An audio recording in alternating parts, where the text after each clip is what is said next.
The spooky season may be over, but it's the 13th episode of season 3, and some say 13 is an unlucky number. Yeah.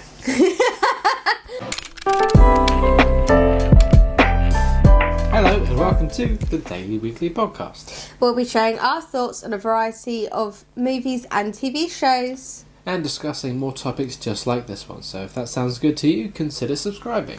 I'm your host, Bradley. And I'm your other host, Rachel.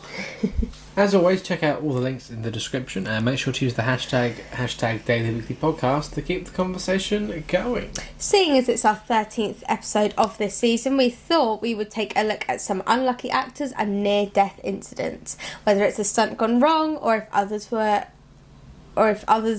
if other means were at play. I really struggled then. Don't laugh at me. Ominous. Other means at play. Woo! It's As like if. spooky things. Oh, I yeah. don't know if they're on our list, but there was a woman in a horror film, and she ended up getting haunted by the spirit in the film. Oh. I don't know if they're on here. It's not strictly an actor per se, and is it too soon to mention the Alec Baldwin incident? No, it is not. Let's talk about that. Yeah. That's not on the list, but while I mentioned it, let's talk about that one. Actors who have committed manslaughter. Another episode. Yes. Actors who commit crimes, part 2. No, as we're recording... Although, has he committed a crime? Who knows? Well, we were talking about this the other day, weren't we? Like, he has to go, like... I know it's hard for everyone involved, but... Like, a crime has been committed, I think. I think he deserves it as much as if you or I were to accidentally shoot someone. See, that's where I disagree. Because I feel like it's different. It's not like it was his gun. No. Like, so should the person who owns the gun be blamed? whoever's supposed to check it should be blamed. It's their fault. Yeah, well, there was obviously some check that went wrong. And the person who was supposed to check it has had incidents in the past. But I just feel conflicted where...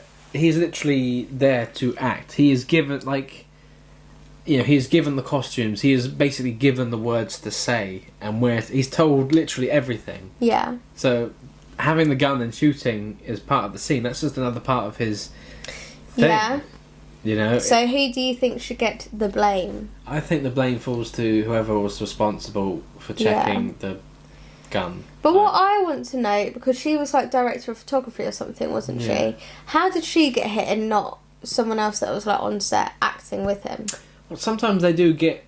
That's where the confusing thing is. Because the directors could be like literally on set, just meters away. Or they could be like talking about a scene, or they could be filming and watching it. But some people say, oh, maybe he's got to do a scene where he has to like shoot at the camera. Which they do. But then... Obviously, there should be things in place to stop, even when they're 100% certain it's like a false gun or whatever. They'll put like a screen and something in the way. But so, that's where the questions are, how did it happen? A lot of health and safety to be reconsidered. It seemed like a lot of things were overlooked and not checked properly. Yeah. So it also kind of makes you think, how often does it happen and something not happen? What do you mean? Like... They might not do these checks all the time, and now that something's happened, is it being looked into? Yeah, probably. They're cutting corners. Yeah, so... Yeah, no, they could have just been cutting corners. But we will keep you updated as they tell us direct. Yeah, So or maybe by the time this episode's out, there might be more information about it. There might be a conviction. There could be, I doubt it, because that would be very quick. That would be, but I mean, he could be charged with the crime. Yes. Yeah. Could be. Yeah. So, anyway, on to the first one on our list, which is Ed Harris. Now, it's been rumoured for decades that Ed Harris punched James Cameron in the face while filming the watery 1989 drama The Abyss. But here's reportedly why. Cameron failed to tell Harris that his oxygen tank would run out before the camera stopped rolling on a particular scene, leaving the actor gasping for air. I hate... even reading it back for, the second, third time, I'm still I hate reading about this one. It just makes me feel claustrophobic. I would be pretty unhappy. Yeah, and as we'll get on to, a lot of these do involve watery incidents. And Really tapping into my trauma there, Bradley. Yeah.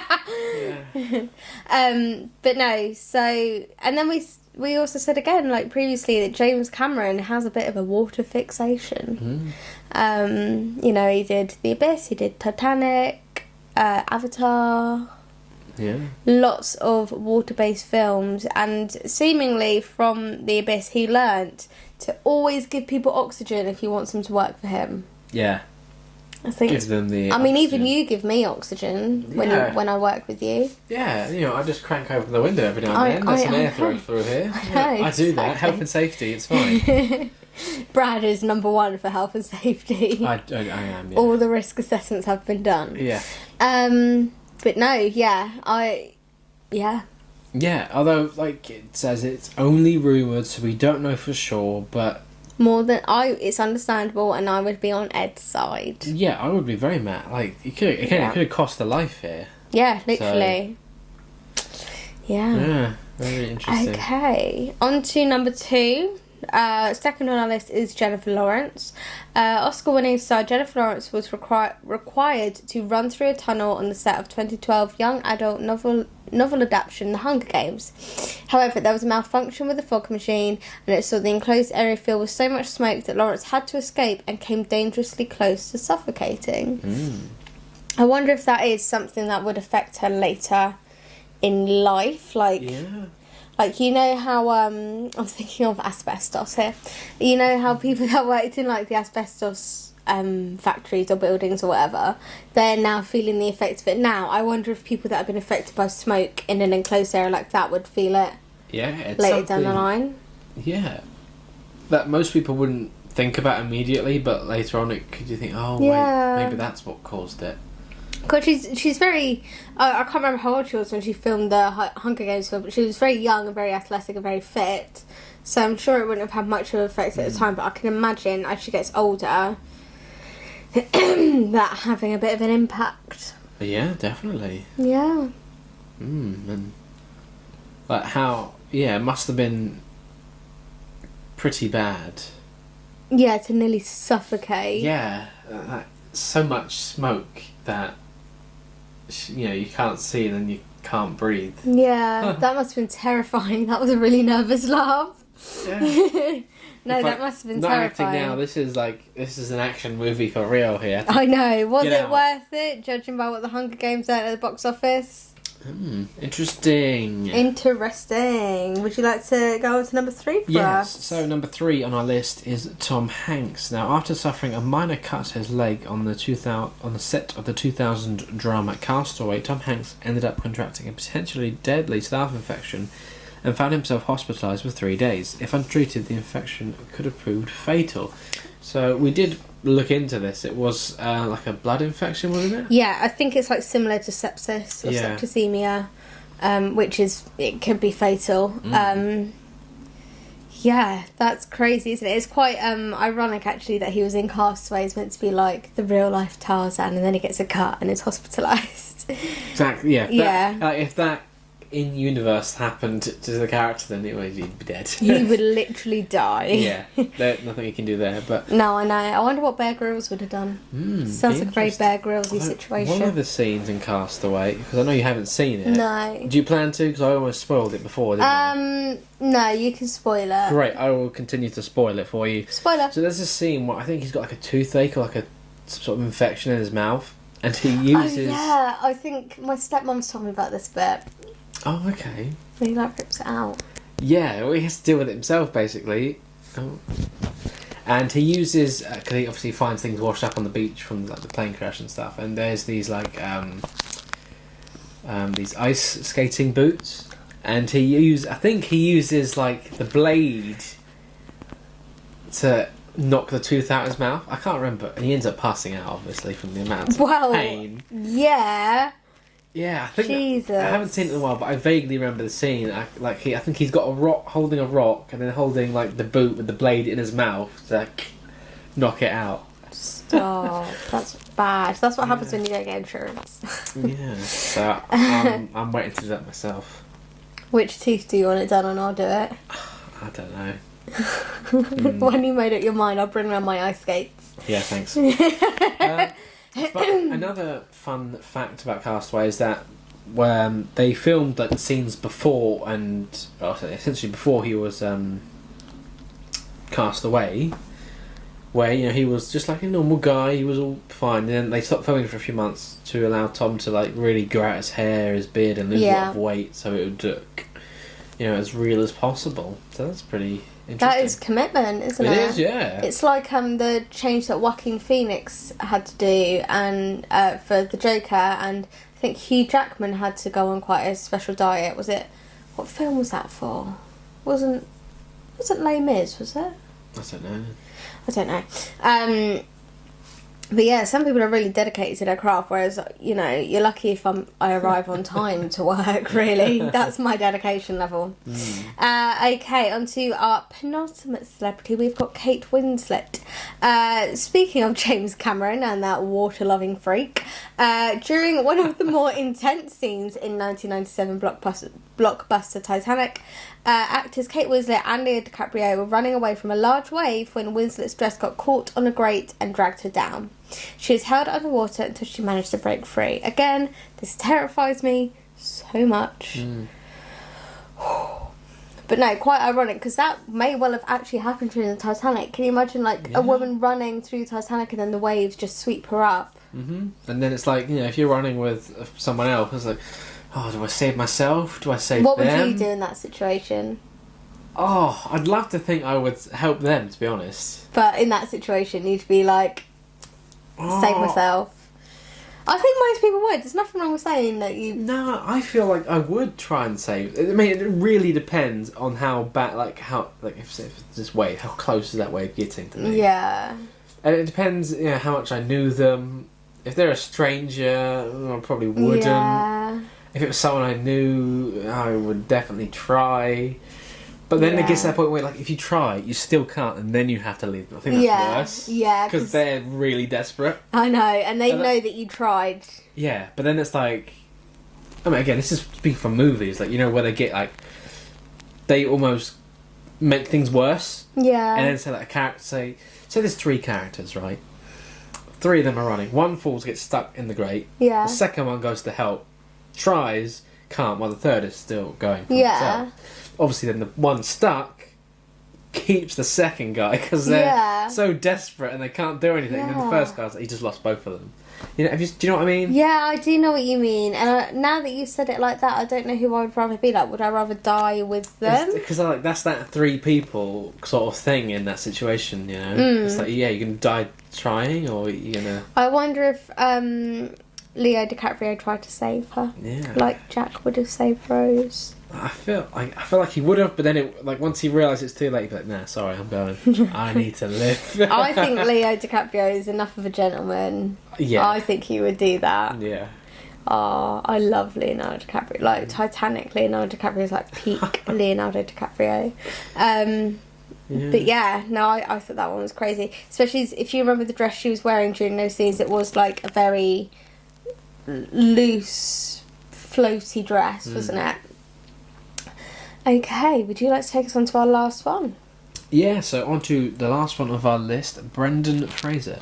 Brendan Fraser nearly died on the set of The Mummy in 1999 due to an incident that saw a hanging scene go terribly wrong.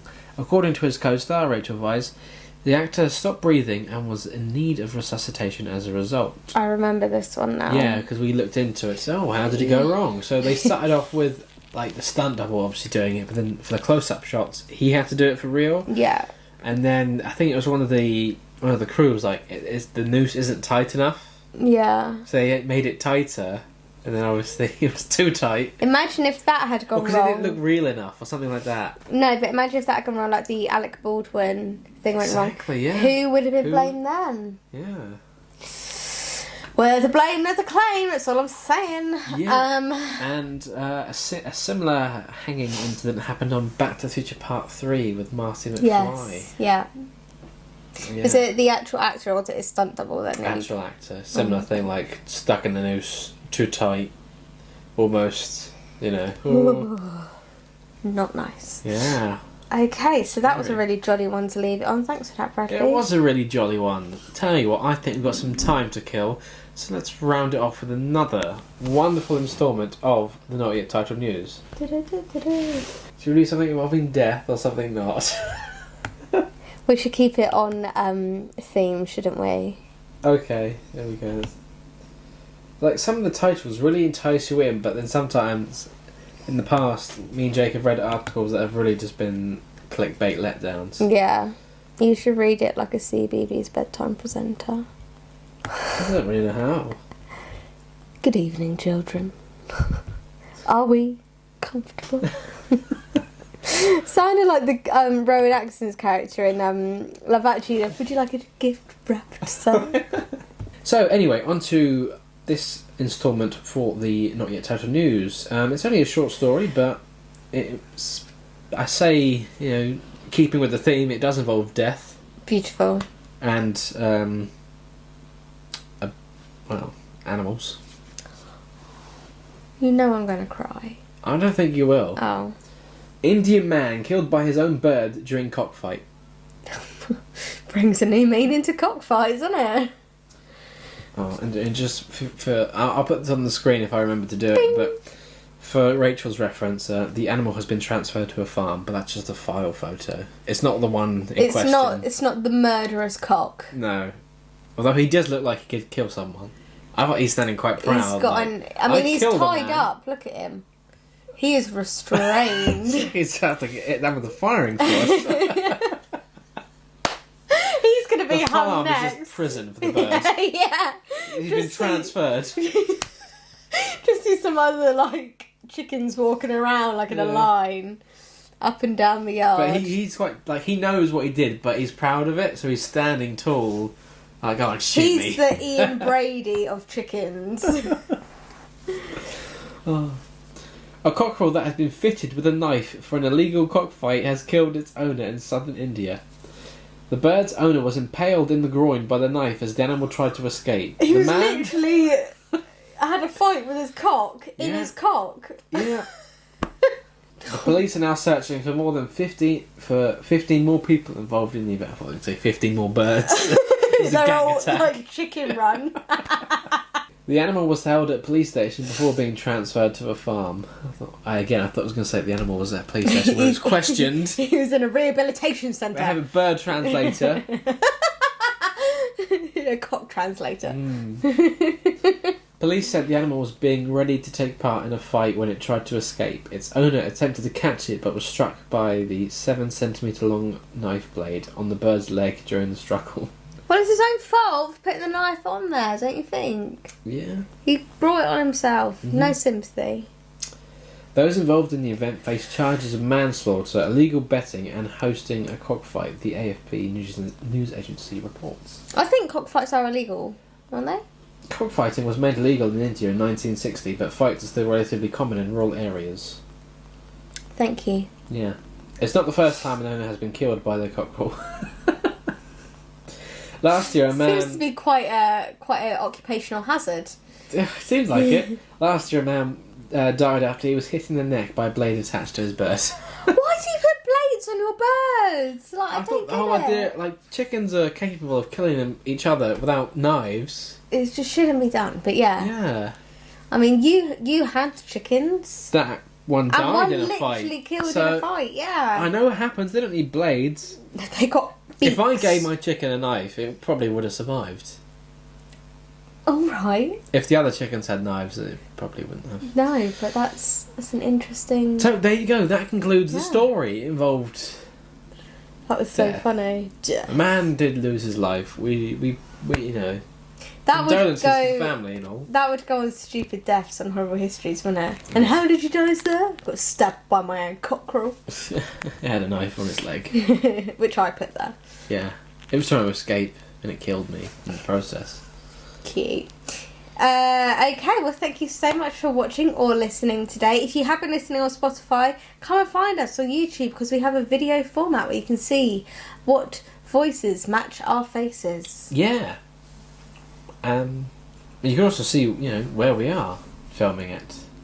Different this time. Yeah, ever so slightly, but it is different. Yeah, we have to change it up every few episodes, just so keep it fresh. Just keep it fresh. Yeah. Keep you on your toes. Yeah. I thought you were gonna go. Oh, I thought you were going to go. You go. Okay, well, don't forget to use the hashtag Daily Weekly Podcast, subscribe and follow us, and stay tuned for more. Check out the playlist and all that jazz, and we'll see you next time. Bye. Bye.